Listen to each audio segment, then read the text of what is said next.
On one warm spring morning, a sweet Arabian mare looked around for a place to give birth.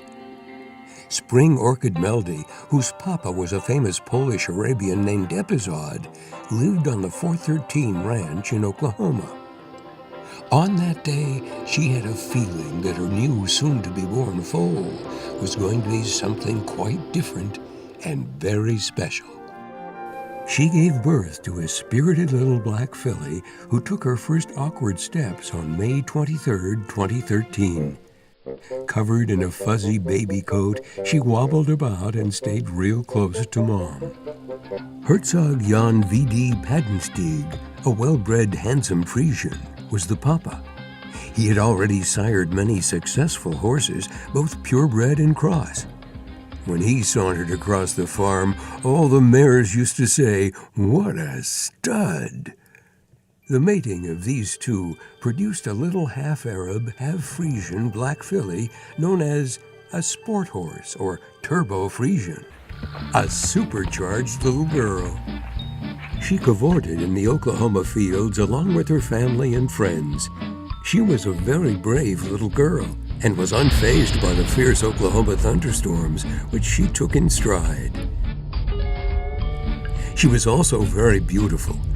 At 3 months of age, she won both champion and reserve champion titles in 2 Tulsa State Fair competitions for half-Arabian fillies. Her story would not be told if it wasn't for a longtime horse lover and breeder named Kathy Towery. Kathy loved this Bedouin battlefield cross, and her farm, Rococo Sport Horses in Corrales, New Mexico, specialized in them. She had requested this particular foal, and the result was this prancing little girl. She named her Rococo Arabesque, or Bess for short.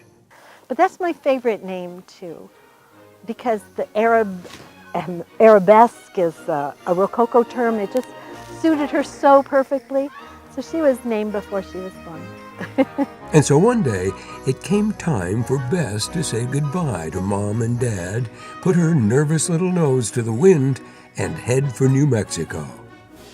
To her surprise, her full-blooded big sister, Allegra Romance, or Allie, was already there waiting for her. The 2 sisters, along with the rest of Kathy's herd, formed a new family in the long shadows of the Sandia Mountains. About 1 hour to the north in Santa Fe, a meteorologist named Joanne and her husband, Mark, had recently moved away from the madness of Washington, D.C. Joanne was certifiably horse crazy and had long dreamed of owning her own horse, a dream that did not abate during a 33-year career with the National Weather Service. The tsunami warning system, of course, is to keep every American safe. The U.S. government now plans to step up the watch. By 2008, 7 of these tsunami warning buoys will stand guard in our waters. Whenever she could, she took lessons, rented horses, and went on trail runs. Mark was a media and video producer at the agency where Joanne worked. He also loved to ride, and one day in 2003, he suggested they might want to travel together to a dude ranch in Colorado. Well, quicker than you could say, "Beam me up, Scotty," there they were at Skyline Ranch in Telluride, thundering across the meadows with other city slickers. Joanne rode Mocha, a quarter horse that would do pretty much anything she asked of her. The wranglers told her she was Pirelli trained, whatever that meant. From that moment, Joanne became a Pirelli natural horsemanship fan after studying his approach and programs for training horses. In 2014, the stars aligned, and Joanne and Mark packed up their 4 cats, steered their SUV due west, and headed off to start their new lives in Santa Fe.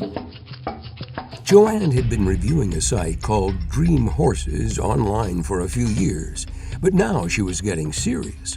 She conducted deep searches for local Arabian and Morgan breeders and others she was interested in, including Frisians and Andalusians, with the goal one day of having a trail partner and to work toward competition, preferably in dressage. Frustrated that all the best horses seemed to be far away in Michigan or on the East Coast, out of the internet fog, a miraculous page came into focus. Rococo Sport Horses popped up under their old name, Romance Arabians. Then she saw it. Corrales, so close. Frisians, Arabs, black Frisian Arabs, for sale, mares. One is a 3-year-old and another one is a little older. So she told her hubby they were taking a trip to visit a stable with a very small chance of potentially buying a horse. Over protests of already, they were heading south toward Albuquerque.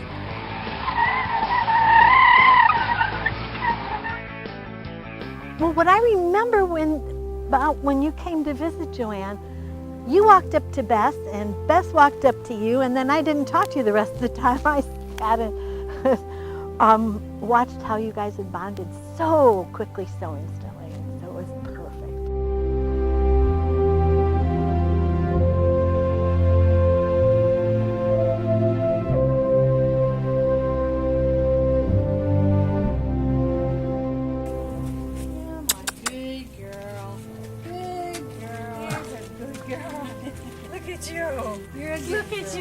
I asked several dressage riders that I knew who they would take their horse to start, and everybody said Toby, because he's so fair, just fair with them, and makes them do what they're supposed to do, but never gets upset or angry. He's just got that kind of a demeanor with them. Toby is an ex-jockey who knows his way around both people and horses. Even high-level dressage folks have called him the horse whisperer of New Mexico. So off to Toby's Bess did go. Toby, as far as I'm concerned, he's spent a lot of time researching all of the natural horsemanship people, and Dennis Reeson and John Lyons and Pat Pirelli, and taking the best from all of them and using it with what works for him. And I respect that, because anybody that follows one plan completely is missing out on a lot.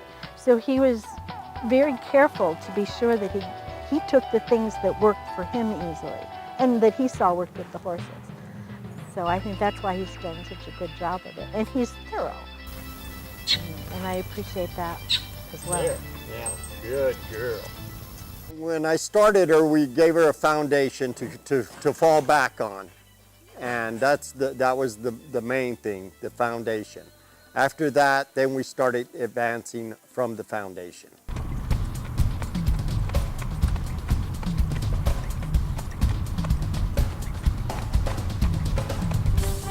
Joanne rode Bess for the first time at Toby's farm on October 30th, 2016. All the while, she was learning dressage from some really great teachers. There was Emily Keene and Alan Swafford to ensure a level of competence before beginning her journey with Bess. Toby was also a fantastic teacher. Despite his stern Western approach and tendency to yell, "Use your right leg." Well, we all knew what he meant anyway. But Toby and his girlfriend Bonnie and the Kagans all felt that this was the beginning of a beautiful friendship. You've got to get that picture in your head, so there's where the watching comes in.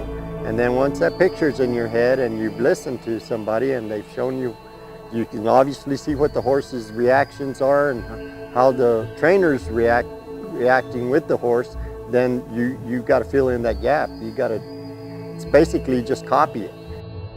When you start a horse, that stays with them the rest of their life. If it's done badly, you'll spend the rest of their life fixing it. So we trusted a lot in Toby, and Toby did a fantastic job. Then came the day for Bess to move to her new home in Las Campanas Equestrian Center. The Kagans had toured the facility on one of their house hunting trips. One day, the fickle hoof of fate stopped, and an opportunity arose to board at the beautiful center. This was something they couldn't pass up. Thanks to the sponsorship of two friends, Jack Campbell and Kathy Burns, they were able to take advantage of the great opportunity to board Bess a mere 10 minutes away.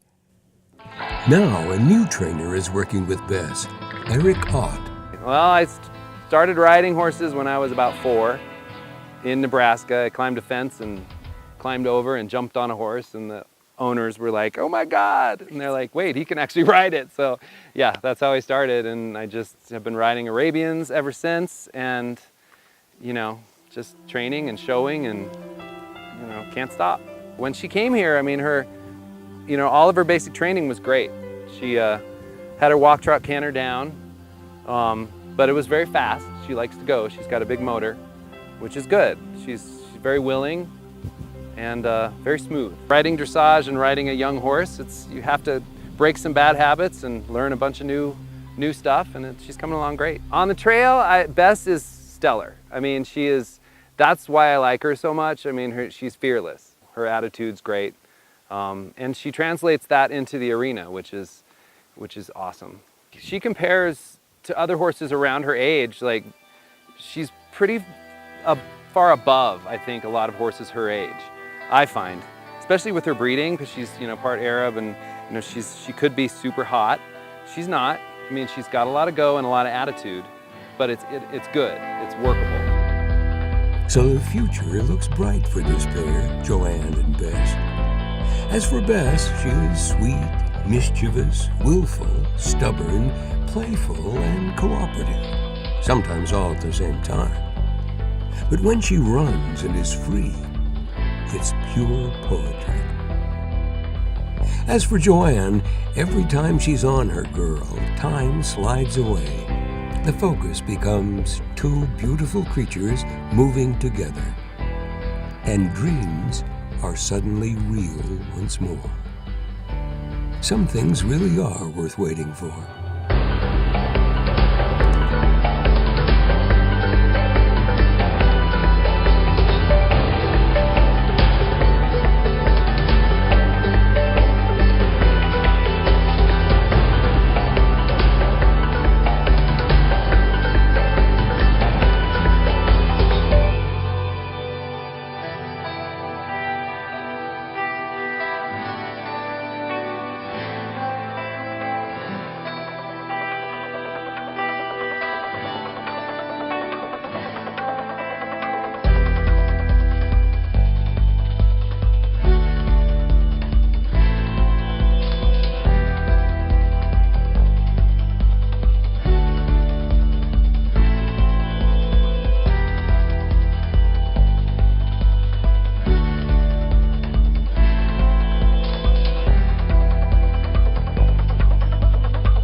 Oh my God! Now she's gonna take it to court!